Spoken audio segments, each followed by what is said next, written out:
नमस्कार। रेडियो माल्यवंत गोष्ठी बेतार केन्द्र को आपण मान स्वागत।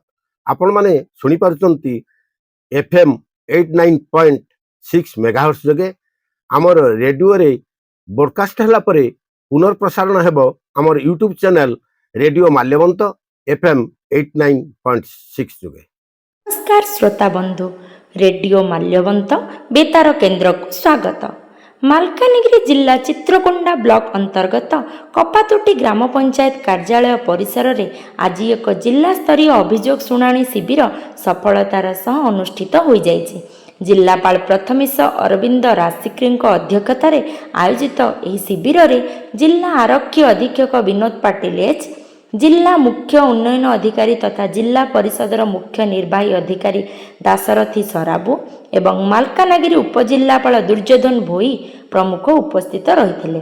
शिविर रे समस्त विभागीय उच्चपदस्थ अधिकारी माने प्रत्यक्ष भाव सामिल होई स्थानीय जनसाधारण विभिन्न समस्या और आपत्ति शुणिबा सह तार तुरंत समाधान पाई आवश्यक पदक्षेप ग्रहण करथिले। अनुष्ठित यह शिविर रे स्थानीय अंचल साधारण लोकंकर विभिन्न समस्या को नहीं मोट 75 अभियोग पत्र पंजीकृत होइथिला। सेति मध्यरु 25 व्यक्तिगत समस्या भित्तिक होइथिबा बेले अवशिष्ट 50 सामूहिक समस्या संपर्कित थिला। जिलापाल, आरक्षी अधीक्षक एवं उपजिलापालक समेत अन्यान्य अधिकारी माने यही समस्त दरखास्त गुड़िकर गभीर समीक्षा करी गरीब तथा असहाय लोकमानंकु तुरंत सरकारी सहायता जोगाई देबा सह विभिन्न प्रशासनिक योजनार सफल रूपायन पाई संपृक्त विभाग को कड़ा निर्देश देइछन्ति। यही गस्त अवसर रे जिलापाल चित्रकोंडा ब्लॉक अधीनस्थ कुंठावाड़ा पंचायतर कंधगुड़ा ग्राम परिदर्शन करथिले।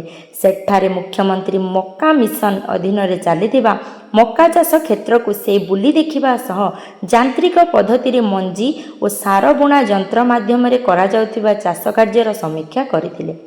अत्याधुनिक कृषि यंत्रपातिर व्यवहार जेपरी चाषी अधिक लाभदायक हेबो से नहीं से कृषि विभाग अधिकारी सह विस्तृत आलोचना करथिले। चाषी मानंकु समस्त प्रकार सरकारी सहायता और वैषयिक परामर्श जोगाई देबा पाई प्रशासन संपूर्ण प्रतिश्रुतिबद्ध बोली जिलापाल प्रकाश करिसंती। प्रशासनर एही जनहितकर प्रयास को स्थानीय अंचलर जनसाधारण और चाषीकूल बेस प्रशंसा करिसंती।